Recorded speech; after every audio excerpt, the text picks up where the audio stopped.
Hello, and welcome to another amazing episode of Finding the Superpowers Within. I am your host, Dr. April J. Lisbon, your workplace autism advocate. Today, I am super excited to have an amazing young man by the name of Jeff Snyder. Jeff is a self-advocate for those individuals on the autism spectrum. I had an opportunity to meet and connect with Jeff via LinkedIn, and I will tell you the work that he is doing when it comes to advocacy and educating organizations and schools on the best ways to support the needs of individuals on the spectrum is phenomenal. So without further ado, or without me just talking a whole bunch, I would like to introduce our listening and our watching audience to Jeff. Good morning, Jeff. How are you? Good morning, Dr. Lisbon. How are you? I am wonderful, thank you. So let's go ahead and get started because I know that you have some amazing things to share with us today. So the first question is this: can you tell us exactly when you received your diagnosis of autism? I was first diagnosed with autism in late 1990 at 21 months old. And around that time, it was really, autism was kind of like a 1 in 1,000 sort of thing. And normally my folks were very hesitant. They were a little nervous about it. And, you know, people think that autism, you know, they'll never amount to anything. They won't have any friends. But over time, you know, you've learned to overcome those obstacles. And now 30 years later, I've been blessed, you know, have done so many accomplishments, including getting my own apartment, which I've been living in here for about 5 years now. Wonderful. That's awesome because you're right. And this is, I'm telling you guys, this is off script because Jeff is right. Sometimes, you know, when we think about the research and we see the research that is out there, independence is one of those concerns that a lot of people have. You know, I've seen it in the research, and I've, you know, actually talked to parents of children on the spectrum who are concerned that, you know, will my child be able to have an apartment on their own? You know, will they be able to acquire the skills to be independent? And so you heard it right here, ladies and gentlemen. Jeff has actually been independent and living in his own apartment for the last 5 years. So kudos to you and kudos to your parents for supporting you throughout this journey.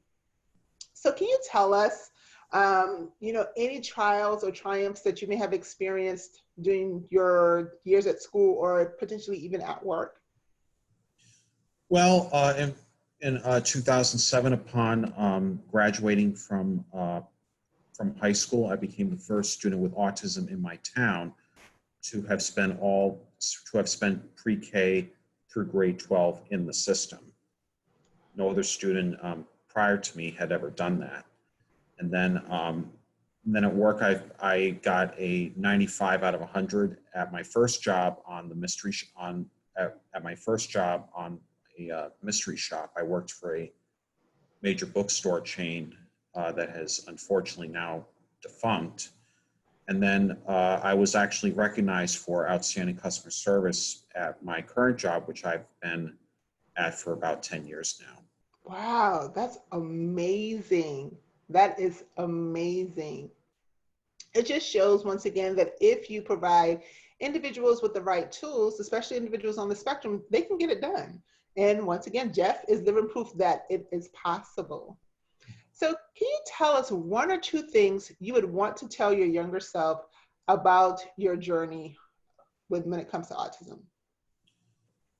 Well, I think the one thing that I would tell my younger self is be flexible, because when I was younger, I would always be at a set routine. And if there's one thing that you need to have in life is to have an open mind. And sometimes you got to be flexible in your routines, especially when it, you know, comes to having a job. I mean, during my job training, I was taught repeatedly, you know, always be flexible, always be flexible, always be flexible. Even though I didn't want to hear it at first, it's unfortunately something that you're going to have to accept over time. And that's one thing that I will tell my younger self, tell the post-high school version of myself, because I didn't get my first paying job until after I get out. And so, what strategies, because I know everyone is different, so what strategies have you utilized to help yourself to be able to remain flexible?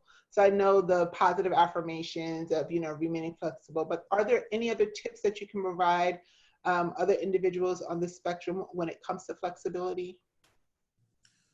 Well, it's important to remember why you need to be flexible, and that is to, you know, one thing that I always say when I go into the workforce is remember, go where the money is, go where your paycheck is, because if you're not going to be flexible, then it's going to be like finding a needle in a haystack. The money won't be there. So if you are flexible, then you'll get more money. Then you'll get the money in your paycheck that way.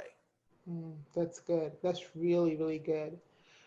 What do you want parents and advocates to know about how we can best support someone on the spectrum? It's important to remember that there's one thing that I always say when it comes to autism: it can be both a blessing and a curse.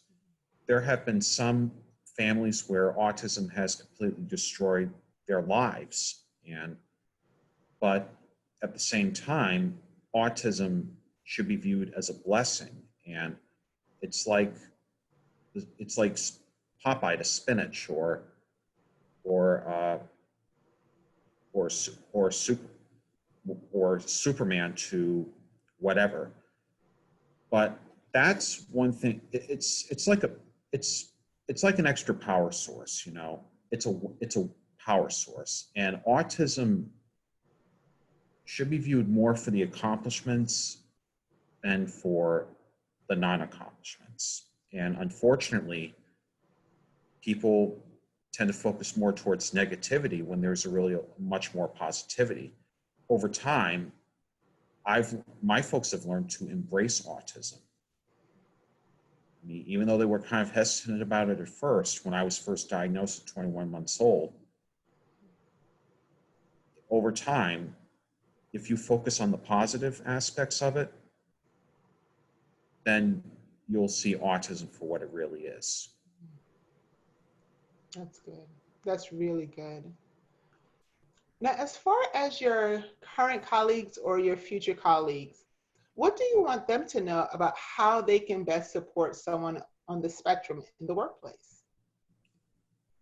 I mean, when it comes to colleagues, just have an open mind. I mean, be welcoming, be accommodating, understand their needs if they're going to understand your needs, because respect is a two-way street.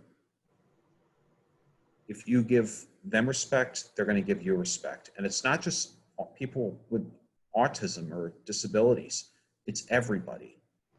And a little goes a long way. And if you if you're on common ground with someone on the autism spectrum in the workplace, it's going to go a lot longer way than it already is. Mm, that's good. Good words of wisdom. Now, on the flip side, is that of the employer. How can they best support the needs of someone on the spectrum within the workplace? As for the employer, I would probably, well, first of all, I would get to know the autistic employee on their level, and then identify the strengths of the employee and the weaknesses of the employee.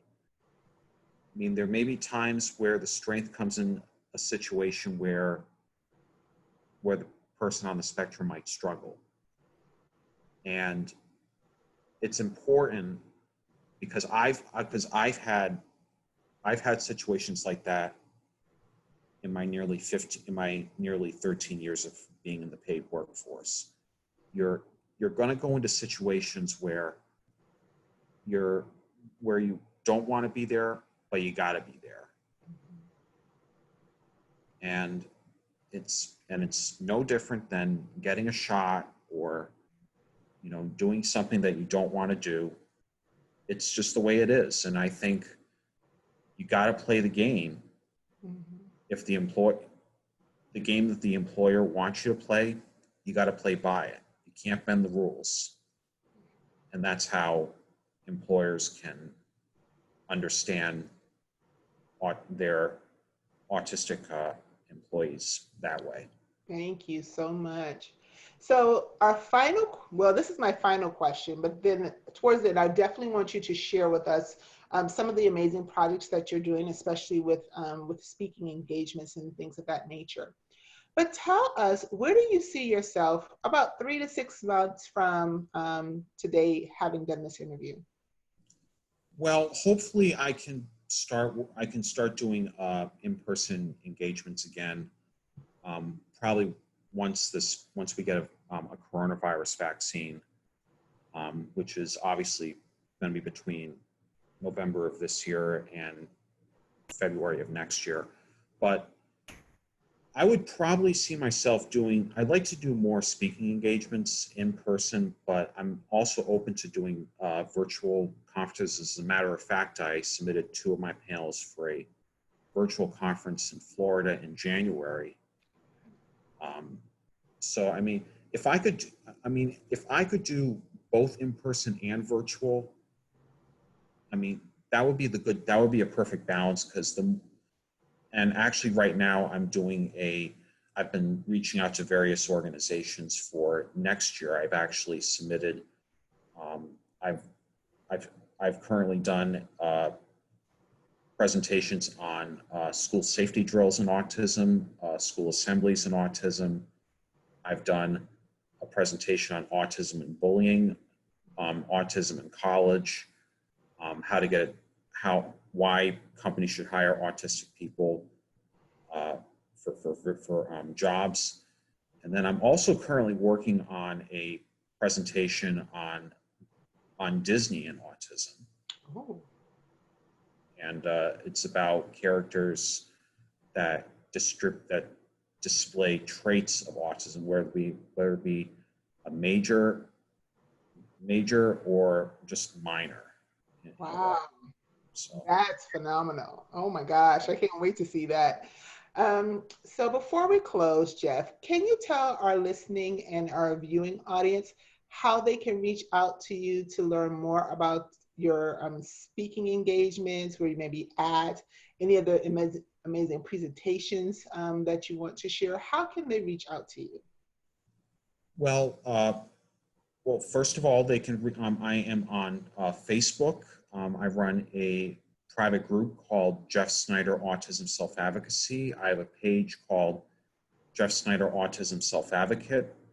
I also have I also have a LinkedIn page. I'm also on Twitter. And then if they want to reach me by email, my email is twilightsparkle3562@gmail.com. All righty. Well, thank you so much for taking the time out to share the amazing work that you're doing, as well as your journey with autism. Once again, ladies and gentlemen, my name is Dr. April J. Lisbon, your workplace autism advocate. You have been tuning in to another amazing episode of Finding the Superpowers Within. Thank you so much for tuning in, and have a great day.